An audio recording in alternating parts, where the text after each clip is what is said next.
I've saved countless lives as a paramedic, but I couldn't save my own marriage from the ultimate betrayal. When my friends and I took DNA tests as a joke, I never imagined discovering my 9-year-old son wasn't mine, and his real father was. Now, as my wife plots to take my son away with the man who destroyed our family, I'm facing the fight of my life. Some bonds run deeper than blood, and I'll prove that being a real father has nothing to do with DNA. My name is Matthew Brewer. I'm 42 years old, and for 15 years, I've been a paramedic in Portland. I've seen people on their worst days, car wrecks, heart attacks, overdoses, but nothing prepared me for watching my own life flatline. Owen came along 9 years ago, after we'd been married for 3 years. He was our miracle, or so I thought. Lauren had struggled getting pregnant, and when it finally happened, I was over the moon. Never questioned it for a second. The kid has my smile. Everyone says so, or said so. Last summer marked our 12th anniversary. Lauren and I weren't exactly setting the world on fire anymore, but we were solid, or so I told myself. We had the 4-bedroom in the suburbs, the yearly trips to Lake Tahoe, the comfortable routine. Owen was thriving in 3rd grade. I was up for a promotion to EMS captain. That's when Greg suggested the DNA kits during poker night. Greg Warner, my supposed best friend since paramedic school. The physical therapist who'd helped me recover after I tore my rotator cuff, saving an elderly woman from a car fire. The godfather to my son. "Come on, guys," he said, dealing another hand, bourbon loosening his tongue. "They're on sale for Father's Day. Wouldn't it be hilarious to see if our kids are actually ours?" He laughed, but there was something in his eyes, something I should have recognized from my years reading patients. 3 other guys from the station were there: Jones, Rodriguez, and Sullivan. They chuckled, anteed up, kept playing. Sure, why not? I sat like a fool. Could be interesting to see Owen's ancestry anyway. We ordered the kits that night. 5 middle-aged men hunched around my laptop, credit cards out, another bottle of bourbon emptying as we laughed about what percentage Neanderthal we'd turn out to be. The kits arrived a week later. Simple process: spit in a tube, mail it off. Forgot about it for almost a month until 5 envelopes showed up in our mailboxes. My friends and I took DNA tests to check our kids' paternity as a joke, but when we opened those envelopes, none of us was prepared for what would come next. I stared at the lab results, reading them over and over like a patient's chart that made no sense.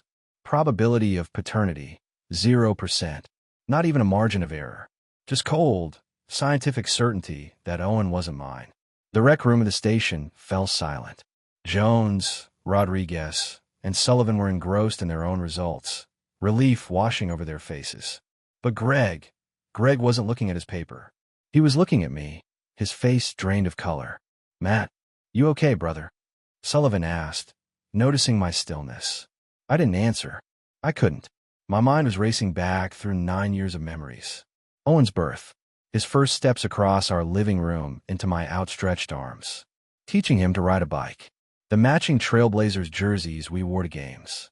Then, like a lightning strike, it hit me. Greg's strange expression when he suggested the tests. His reaction now. I locked eyes with him across the table, and I knew. I knew before he dropped his gaze, before his paper slipped from his trembling fingers. "You son of a bitch," I said, my voice barely a whisper. The other guys froze, suddenly aware something was very wrong.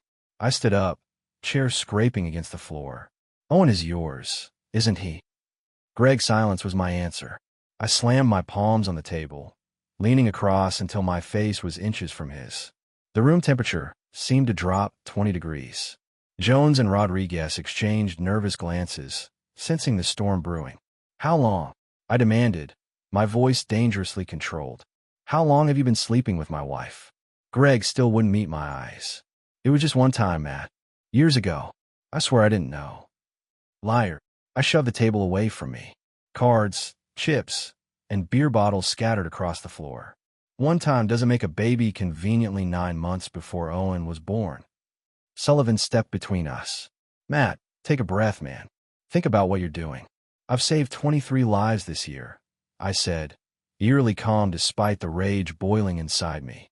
"But right now, I've never felt more betrayed in my entire life."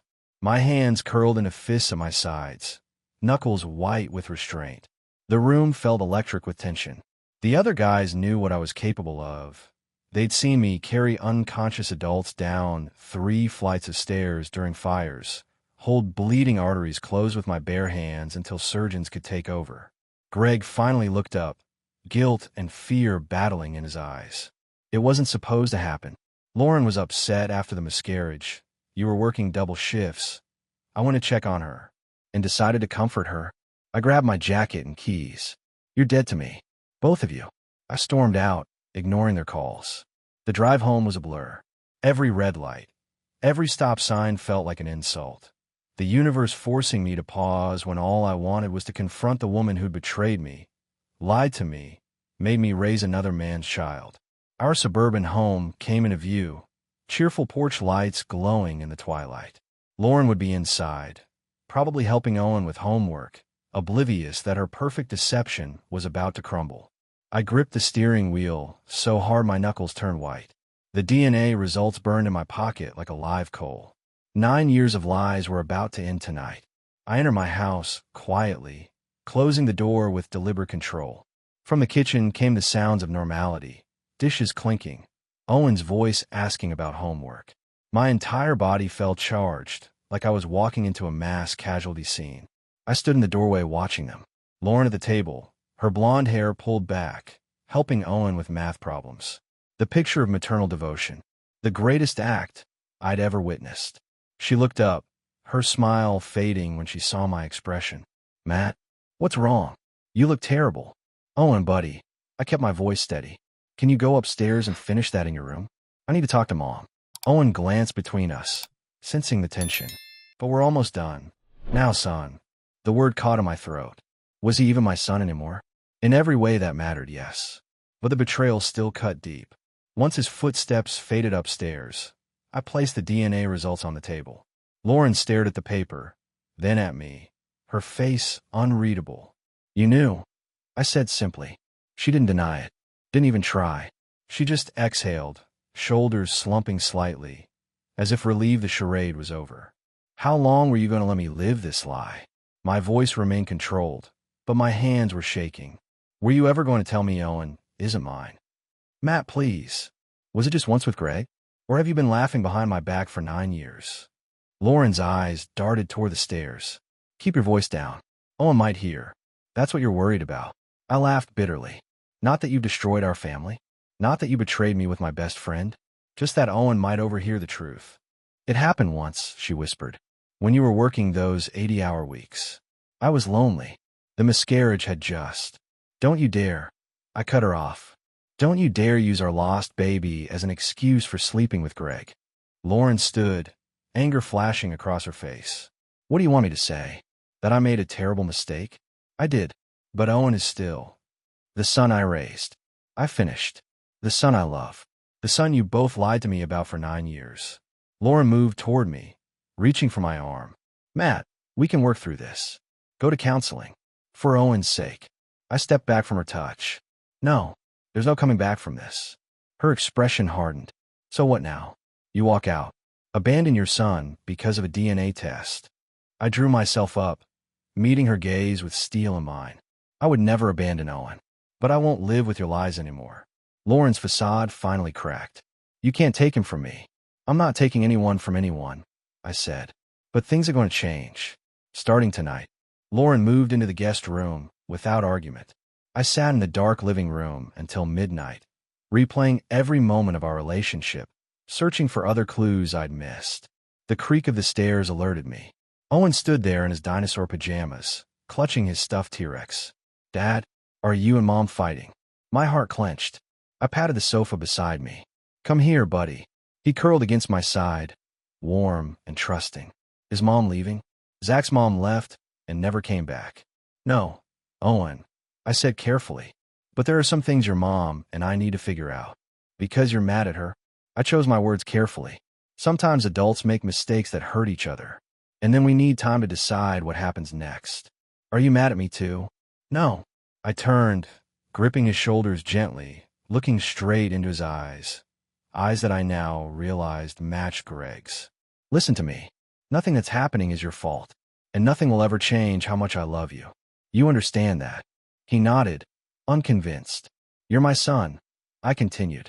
No matter what happens between me and your mom, that will never change. After I tucked him back into bed, I called the station chief and requested emergency family leave.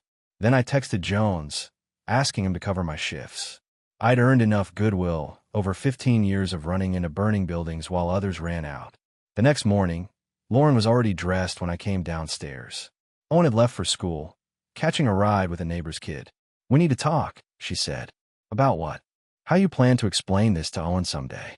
Or how you're going to tell your parents their grandson is actually their daughter's affair baby." Lauren flinched. "That's not fair. None of this is fair." I finally raised my voice. "I spent 9 years believing Owen was mine. 9 years thinking the tiny life we created after losing our first baby had survived against the odds. Do you have any idea what you took from me?" Lauren's eyes welled with tears. For the first time, I saw genuine remorse. "I wanted to tell you. So many times. But I was afraid. Afraid I'd leave. Afraid I'd stop providing this perfect suburban life. Afraid you'd stop loving him," she whispered. "Afraid you'd look at him differently." The truth of her words hit me like a sucker punch. Would I have loved Owen the same if I'd known from the beginning? I wanted to believe I would have, but the doubt lingered. "I need to know everything," I said finally. "No more lies." A week after the DNA bombshell, I was running on caffeine and determination. Lauren had taken a few days to clear her head at her sister's, leaving me to explain her absence to Owen. I told him she needed some time to think, which wasn't a lie. I was in the kitchen making Owen's lunch when there was a knock at the door. I opened it to find Sarah Rodriguez, my colleague Mike's wife, and an ER nurse at Portland General. "You look terrible," she said bluntly. "Good morning to you, too," I replied. She shouldered past me, setting a casserole dish on the counter. "Mike told me what happened. Not all of it, just that Lauren left and you're handling things alone." I stiffened. "I don't need pity casseroles. It's lasagna, not pity. And I'm here because I've been where Owen is." Her direct gaze cut through my defensiveness. "My mom walked out when I was 8. Dad had no clue how to handle a little girl's needs. Someone stepped up to help him." I exhaled slowly, the fight draining out of me. "I appreciate the thought, but I'm not leaving until you eat something that isn't from a drive-thru," she interrupted. "And I've got the day off. Go shower. You smell like you've been wearing the same shirt for days." She wasn't wrong. I hadn't been sleeping, spending nights researching custody laws and calling in favors to find a good family attorney. When I emerged from the shower, I found Sarah organizing the chaos that had been my kitchen. The lasagna was heating, and a grocery bag sat on the counter. "I grabbed some essentials," she explained. "Kid-friendly breakfast stuff, fruits that won't rot in 12 hours, and ingredients for actual meals." "You didn't have to do this," I said, genuinely touched. "I know that." She stopped wiping the counter and faced me. "Look, Mike won't say it because he thinks you'll bite his head off, but the whole station is worried about you. Your family. Let people help." Later that afternoon, Sarah helped me prepare for Owen's return from school, coaching me through the conversation we needed to have. "Be honest but age-appropriate," she advised. "And remember, kids are resilient. They pick up on our energy. If you act like this is the end of the world, that's how he'll see it." When Owen bounded in from the school bus, his face lit up seeing fresh cookies on the counter. "Did Mom come home?" he asked hopefully. I sat him down. "No, buddy. Mrs. Rodriguez came by to help us out. Mom's still at Aunt Jen's." His small face fell. "When is she coming back?" I took a deep breath. "I don't know yet. Your mom and I are trying to figure some things out. But here's what I do know. We both love you very much. That's never going to change." Owen studied my face, his eyes too perceptive for a 9-year-old. "Are you getting divorced like Tommy's parents?" I didn't lie. "Maybe. We haven't decided yet. But even if we do, I'll always be your dad." 2 weeks after Lauren left, I received a text. "We need to talk. Face to face. About Owen's future." I arranged for Owen to stay with my parents for the evening. They'd been my rock through this nightmare, despite their own shock and disappointment in Lauren. I suggested meeting at a coffee shop downtown, neutral territory, but Lauren insisted on coming to the house. I steeled myself for the confrontation, determined to remain calm for Owen's sake. When Lauren arrived, she looked different, more polished than when she'd left, wearing an outfit I'd never seen. Her hair was freshly highlighted, her nails manicured. "You look nice," I said stiffly. "Glad to see you're holding up." She ignored the jab, setting her purse on the counter. "How's Owen?"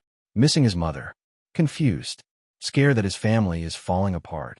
I kept my voice level, fighting to control my anger. You know, the usual effects of a parent abandoning their child without explanation. Lauren flinched. I didn't abandon him. I needed space to think.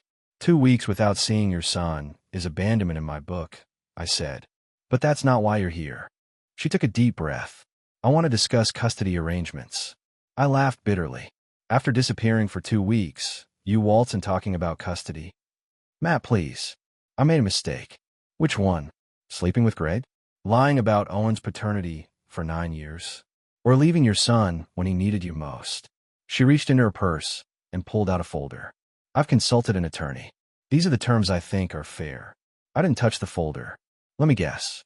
You want the house, primary custody, and hefty child support, despite the fact that you've been AWOL while I've been here holding things together. It's not like that. She pushed the folder toward me. Just read it. I flipped it open, scanning the documents. My blood ran cold as I read. You've got to be kidding me. Greg and I think. Greg and you. I stood so abruptly my chair toppled backward. So that's what this is about. You're not just leaving me. You're leaving with him. Lauren had the decency to look guilty. It wasn't planned. But we've been talking, and we think it's best for Owen to know his biological father. 9 years, I said, my voice dangerously quiet. For 9 years, I've been his father in every way that matters. And now you and Greg think you can rewrite history. The DNA doesn't lie, Matt. Neither does the last 9 years of Owen's life. I slammed my palm on the counter. I was there for every fever, every nightmare, every school play. Where's Greg? Playing uncle on weekends while sleeping with my wife behind my back. Lauren's eyes flashed. That's not fair. Greg wants to do right by his son. His son. My laugh was hollow. Now he wants to play daddy. Convenient timing. This isn't about what's best for Owen, I told Lauren, tossing the custody papers back onto the table. This is about you and Greg rewriting history to ease your guilty consciences. Lauren crossed her arms, defensive but determined. We're trying to do the right thing now. Now. I laughed bitterly. The right thing would have been honesty 9 years ago. The right thing would have been not sleeping with my best friend in the first place. We can't change the past, Matt. No, but I'm damn sure going to protect Owen's future. I stood firm, shoulders squared. He's been through enough confusion. I won't let you drag him into some fantasy family with the man who betrayed me. Lauren's eyes narrowed. You don't have a choice. Greg is his biological father. Any court will recognize. Any court will also recognize who raised him. I cut in. Who taught him to read? Who sits with him through nightmares? Who coaches his baseball team? DNA isn't everything, and you know it. My phone buzzed. The hospital. I checked the message and felt my stomach drop. I have to go. Multiple car pileup on the freeway. All hands on deck. Lauren's expression shifted to one I knew well. The look she'd worn throughout our marriage whenever my job called me away. Of course. The job comes first. Always has. I grabbed my keys, fighting to keep my composure. Don't start. Not when you've spent 2 weeks avoiding our son, while I've been here picking up the pieces. This is exactly why shared custody makes sense, she pressed. Your schedule is unpredictable, dangerous. Owen needs stability, and he'll find that with you and Greg. I stepped closer, voice dangerously low. The woman who abandoned him, and the man who's been lying to his face for 9 years. My pager went off again, urgent. Lives were hanging in the balance while we argued about the ruins of ours. I have to go, but hear me clearly. I will fight this with everything I have. Owen stays with me. I headed for the door, then paused. And Lauren, if you or Greg try to take him while I'm gone, I'll have you both charged with kidnapping. That's not a threat. It's a promise. The hospital was chaos. 3 critical patients, 2 with severe internal bleeding. I compartmentalized, pushing aside my personal turmoil to focus on saving lives. This was what I trained for, what I excelled at, staying calm in crisis, making split-second decisions when others froze. Hours later, covered in other people's blood, but with all patients stabilized, I slumped in the break room. My phone showed 3 missed calls from Lauren and a text. We need to finish our conversation. I'm bringing Greg tomorrow, 7 p.m. Sullivan found me staring at the message, my knuckles white around my coffee cup. That bad? He asked quietly. I looked up at my colleague, a man who'd witnessed the whole ugly scene with Greg, who'd been checking on me discreetly ever since. Lauren wants shared custody. With Greg. Sullivan sat across from me. Jesus. What are you going to do? Fight. I set the cup down before I crushed it. I've already contacted an attorney who specializes in complex custody cases. I'm not losing my son. You need backup tomorrow, Sullivan said firmly. Someone to keep you from doing something you'll regret when they show up together. He was right. Facing Lauren and Greg alone, after the trauma of today's shift, might push me past my breaking point. My brother's a cop, Sullivan continued. He can stop by unofficial visit. Just having him there might keep things civil. I nodded, grateful. This was brotherhood. Not the false version Greg had pretended at, but the real thing, forged in fire and blood and mutual respect. I appreciate it, I said simply. Sullivan clapped my shoulder. Family takes care of family, brother. And that kid is your family, DNA be damned. Sullivan's brother Casey arrived before Lauren and Greg, his police cruiser parked conspicuously in my driveway. He wasn't in uniform, but his confident stance and watchful eyes made his profession obvious. Just here as a friend, he assured me, accepting a beer. Though I did run background checks on both of them. Standard procedure when a buddy's going through hell. I raised an eyebrow. Find anything? Nothing on Lauren. But your pal Greg has 2 complaints from female patients at his physical therapy practice. Both dropped, but still. The doorbell rang precisely at 7. Lauren stood on the porch with Greg hovering awkwardly behind her. Their practiced unity faltered when they spotted Casey leaning against the kitchen doorframe. Who's this? Lauren demanded as they entered. Casey Sullivan, friend of the family. His tone was pleasant but authoritative. I'll just be in the other room. Pretend I'm not here. Greg shifted uncomfortably, eyes darting between Casey and me. Is this necessary, Matt? We're just here to talk. Seems necessary to me. I replied coolly. Let's get this over with. We sat at the dining table where our family had shared thousands of meals. Now it felt like a negotiation table, with Lauren and Greg on one side, me on the other, and years of betrayal stretching between us. Lauren produced another folder. Our attorney drafted these papers. Joint legal custody, with Owen living primarily with Greg and me. You'd have him every other weekend and 2 nights during the week. Absolutely not. I didn't even touch the papers. Owen stays in his home, with me. I've been his primary caregiver since he walked out. That was temporary, Lauren argued. And Greg is his biological father. A fact you both concealed for 9 years, I reminded them. A judge will consider that, along with your recent abandonment. Greg leaned forward, attempting reason. Matt, we all care about Owen. This doesn't have to be ugly. Something snapped inside me. It became ugly the moment you slept with my wife. It became uglier when you watched me raise your son for 9 years without saying a word. And it reached peak ugliness when you decided to play daddy now that the hard work is done. That's not fair, Greg protested. Fair? I laughed harshly. Was it fair to let me believe Owen was mine? Was it fair to attend his birthday parties, accepting gifts from me, playing uncle while knowing the truth? Lauren tried to regain control. This isn't productive. We need to. No, I need to be heard. Both of you have lied to me for almost a decade. You don't get to dictate terms now. I pulled out my own folder. My attorney prepared these papers. I'm filing for full legal and physical custody, with supervised visitation for both of you. That's ridiculous, Lauren exclaimed. No judge would. A judge might be very interested in the stability I provided versus your disappearing act, I countered.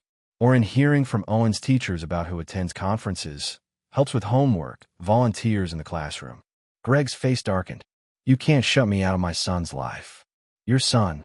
My voice was deadly quiet. Where were you when he had pneumonia at age 3? Where were you during the nights I walked the floors with him when he was teething? Where were you for his first day of school, his nightmares, his scraped knees? Casey cleared his throat from the doorway, a gentle reminder of his presence. I took a deep breath, reining in my emotions. I've never kept Owen from either of you, I said more calmly. Even after learning the truth, I've facilitated his relationship with his mother. I'm not the one trying to upend his life. The preliminary custody hearing was set for a Tuesday morning.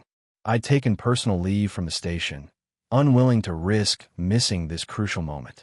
Owen stayed with my parents, sheltered from the legal proceedings that would determine his future. I sat beside my attorney, Karen Michaels, a former prosecutor who specialized in father's rights. Across the aisle, Lauren and Greg huddled with their lawyer, occasionally whispering urgently. Greg couldn't stop fidgeting, tugging at his collar like it was strangling him. "All rise."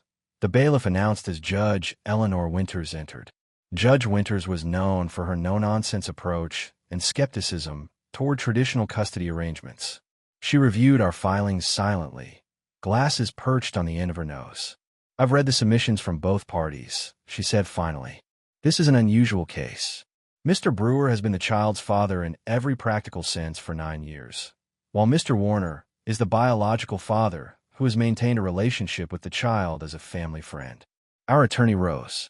"Your Honor, my client has been Owen's primary caregiver since Mrs. Brewer left the family home 3 weeks ago. He's taken emergency leave to ensure Owen's routine remains stable during this difficult transition." Lauren's attorney countered with arguments about biological rights and the importance of Owen knowing his real father. I clenched my jaw, fighting to maintain composure. "Your Honor," I interrupted, earning a glare from Karen. "May I speak?" Judge Winters gave me a measured look. "Briefly, Mr. Brewer." I stood, straightening my shoulders. "For 9 years, I've been there for every moment of Owen's life. The milestones and the mundane, the celebrations and the hardships. I'm not here to deny him a relationship with Mr. Warner.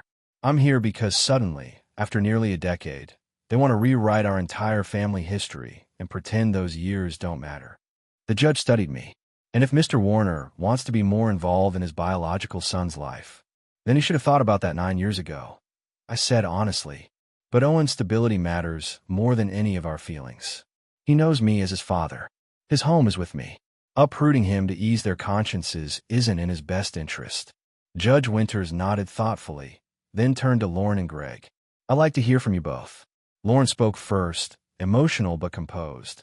Greg followed, discussing his desire to step up as Owen's father. But when the judge pressed him on why he'd waited 9 years, he stumbled, contradicting earlier statements. "You claim you weren't certain of paternity until the DNA test," Judge Winters noted. "Yet Mrs. Brewer's testimony indicates you both suspected from the beginning. Which is it, Mr. Warner?" Greg glanced at Lauren, panicking. The judge noticed. "I think I've heard enough for today," she said, closing her folder. "Before making any interim rulings, I want to speak with Owen in chambers. I also want statements from his teachers, his pediatrician, and other adults in his life." As we left the courtroom, Lauren approached me in the hallway. "Matt, can we talk? Alone?" Her eyes were red-rimmed, her confident facade crumbling. I nodded, following her to an empty conference room. "Greg lied on the stand," she said quietly, "about not knowing. He's always known, or at least strongly suspected." I leaned against the wall, suddenly exhausted. "Why tell me this now?" She looked down. "Because regardless of our problems, Owen deserves the truth. And I'm starting to realize that maybe I've been thinking about this all wrong." 6 months after the DNA revelation that shattered my world, I stood on the sidelines of Owen's baseball field, cheering as he took his position at second base. Beside me, Lauren clapped enthusiastically, while Greg sat several bleachers away, uncomfortable but present. The custody arrangement Judge Winters had ordered was working better than I'd expected. Owen lived primarily with me, with Lauren having him 3 weekends a month. Greg had supervised visitation twice monthly, a schedule that would be revisited after a year. "He's really improved his fielding," Lauren commented, watching Owen confidently catch a grounder. "Sullivan's been working with him," I replied. "Says the kid has natural instincts." After the hearing, Lauren had withdrawn the joint custody petition with Greg. She'd moved into a condo nearby, instead of leaving Portland with him, as originally planned. Greg had eventually relocated for a job opportunity in Seattle, a mutual decision that gave everyone needed space. The truth was, Lauren and I still had mountains of issues to work through. The divorce proceedings continued, painful but necessary. But we'd reached an understanding about Owen. His stability and happiness came first. When the game ended, Owen's team victorious by 2 runs. He raced over, sweaty and beaming. "Dad, did you see my catch? Wouldn't have missed it for the world, buddy." I ruffled his hair, noting how he'd grown taller in the past months. After high-fiving teammates, Owen acknowledged Lauren with a quick hug, then awkwardly waved to Greg. The relationships were evolving, gradually finding new shapes to accommodate the complicated truth. Later that evening, as I tucked Owen into bed, he asked the question I'd been dreading. "Dad, is Greg really my biological father?" I sat down, meeting his eyes.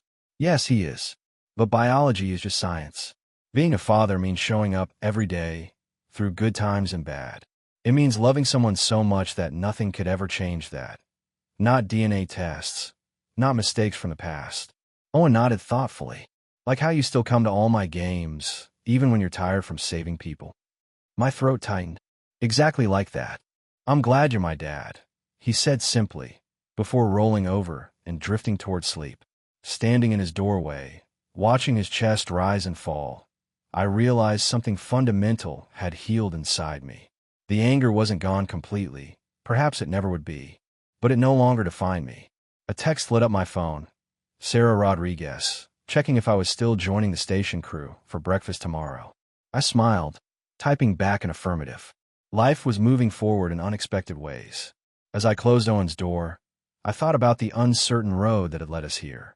I discovered painful truths, faced betrayal, and fought for what mattered most. Through it all, I found a strength I hadn't known I possessed. And most importantly, I kept my promise to Owen, to be his father, in every way that truly counted. I wasn't the man I'd been a year ago. I was stronger, wiser, more certain of what mattered.